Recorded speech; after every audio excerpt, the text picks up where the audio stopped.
So far, we've talked a bit about the mindset shift. You've seen it in examples. You've seen it in changing the way you see practice. Okay, these are all subconscious ways of changing your mindset. Now there's a more direct way I'm going to tell you now, and that's the self-sabotage. You have to avoid this shit, because this is what's going to kill your game.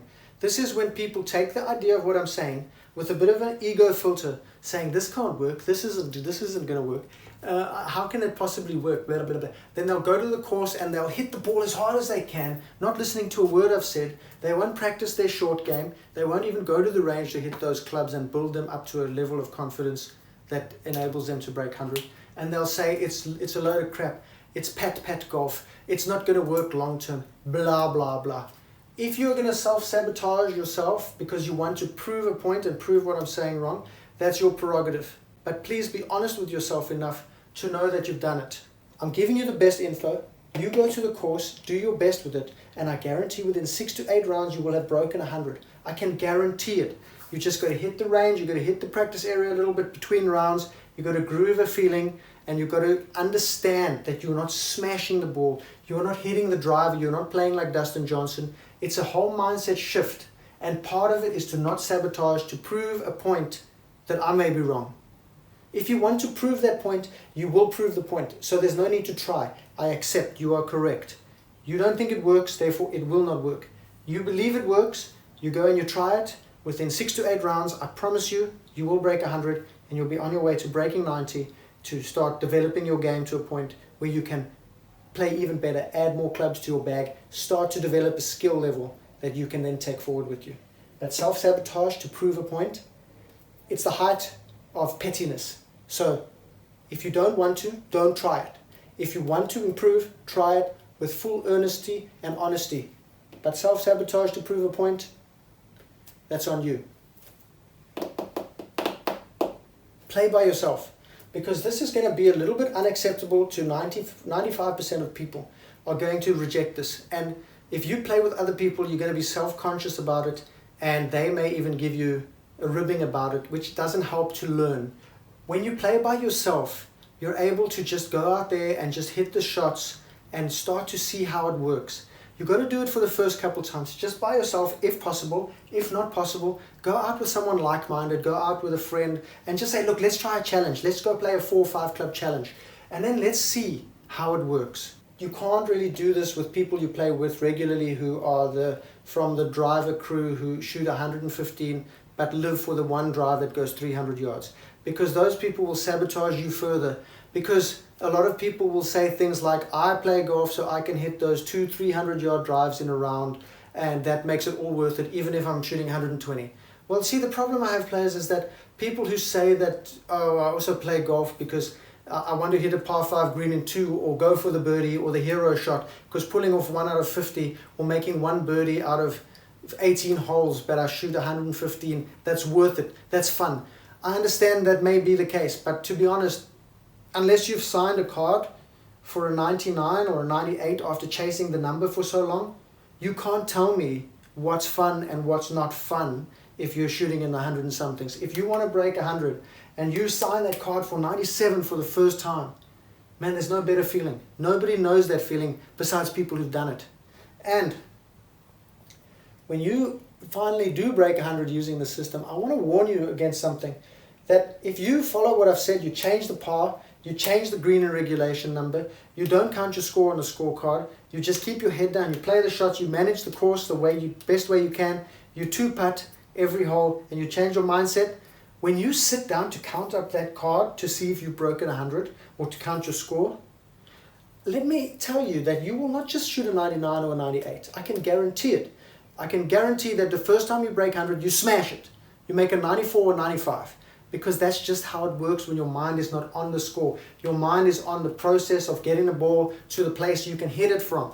Then your mind is on the process of getting the ball in play, of staying in control of your emotions, staying in control of your decisions. When you have distracted your mind into doing those basic things, the score comes. You don't have to focus on the score. The time you focus on the score is when you're standing on the 16th tee going, oh my God, dude, I'm 20 over par. I just need to make 3 bogeys and I've easily broken 100. What happens? Triple, quadruple, double, triple. Bam, dead. You've shot 101 or 100 and you're depressed. Okay? Don't count. Mindset shift. Play by yourself. Learn how it works. Once you're confident, take it with a friend. Now, once you're confident with that, once you start to break 100, start to play with other people. Get over that lack of confidence. Start to make friends. Start to make other higher handicap friends. Start to go out and play more golf with people. Start to go on trips to golf courses with other people in other towns. Those kind of things. But it starts with yourself. Know yourself. Play by yourself. Figure things out. It's not a perfect copy-paste system. You still have to use your own brain. But you watch this channel, therefore you have a brain. Most of all, this is going to teach you self-knowledge. But there's some basic rules. There are some basic rules we need to consider when we take this onto the course, okay? When you're standing over a shot, think to yourself, is this the shot I think the pro would hit? If it is, don't hit that shot. You are not there to be Tiger Woods or Seve Ballesteros. You will get there, I promise, but not now. You must hit the lowest stress shot at all times, every single shot. Whatever that shot is, regardless of the result, you want it to be the most stress-free shot you could possibly have. Next, remember, do not count your score until the end of the round.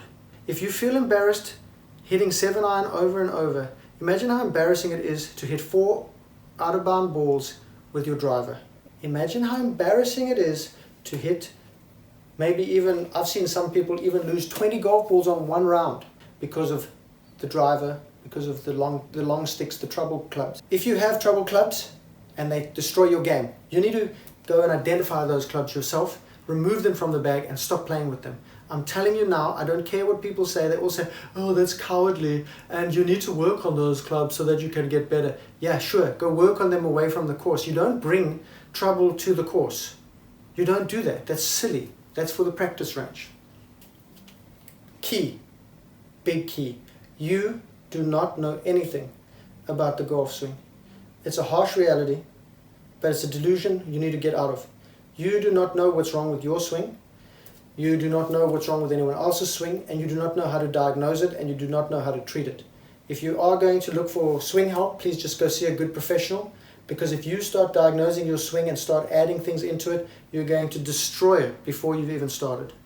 And it's going to be really difficult to get those bad habits out later down the line. Part of that though also is don't watch generic swing advice on YouTube. Please, man, this is like the one thing that stopped me progressing better when I started breaking 100 to get under 90. It was to now get interested in how the swing works and then starting to see how the professional swinger club. Remember, we're not pros. Remember, we're still amateurs. Remember, if you need help, go to a professional who's going to help you much better than you can help yourself. Not even much better, infinitely better. You can't compare because multiplying by 0 is still 0. Another troubleshooting will be, I can't hit the ball reliably. You need to go to a professional if you cannot hit a ball 150 yards reliably. That's just the end of the story. There's nothing else to it. Another one people will say from something like this is definitely expected. I'll never improve at golf like this. I'll just always stick around that score. Well, no, it's not a black and white system. You don't play like this forever. Like I say, it's the backbone. It's the backbone. When you have a backbone, what's in the backbone? It's in the center. It's got your nerves and everything. Then connected to that is your skeleton, your ribs, which is connected to your shoulders. And then it's connected to your hips. And then it's connected to your legs. As you improve, you start to add the limbs and you start to add the toes. That can mean a driver. That can mean a 3-wood. That can mean a few different shot types. It can mean the mid-irons. It can mean a few wedges. Of course, over time, your skills will improve, but the basic fundamentals you've learned from these 4 or 5 clubs that you're playing with are going to actually be the backbone of your game for the rest of your life. Those little auxiliary or ancillary things you're adding are just improvements on that. So when you start breaking 100, you start to go, okay, you know what, I'd like to hit it a bit further off the tee. So you get yourself a 5-wood, bam, you're hitting it further off the tee. You've now got a club from the fairway to hit from 170 onto the green. You're not playing like this forever. This is to get through the barrier so you can have confidence to move on to the 90 barrier, to make friends, to continue playing golf. Please think more than 10 seconds. And on top of that, there's another one that people will say, oh no, this thing of trying to trying to hit the ball to your comfortable distance to the green is a myth. It's been proven by data that the closer to the hole you are, blah, blah, blah. This is not strokes gained.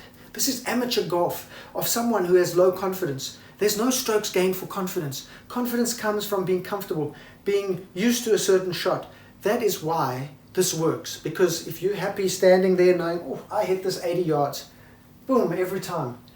Boom, every time. The confidence you get will increase the likelihood of a good shot. Being 40 yards away from the hole, standing there going, I don't know how to hit this shot, I'm going to blade it across the green, that doesn't help a high handicapper. I'm so sorry to tell you that. Another one you're going to hear is that a high handicapper can't excel at golf by doing this because they're so unreliable and because they can screw up whatever.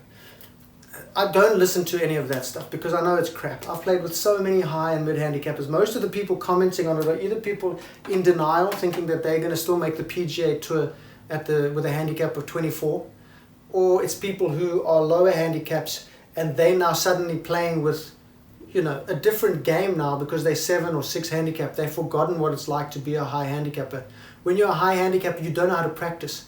So you're going out there to the range, just smashing ball after ball, scrape and hit, but you don't know how to practice. By having less clubs, by having less options, by having less decisions on the golf course, you simplify the game to a point where you now know how to practice. You now know, I only have these 4 or 5 clubs to hit on the range.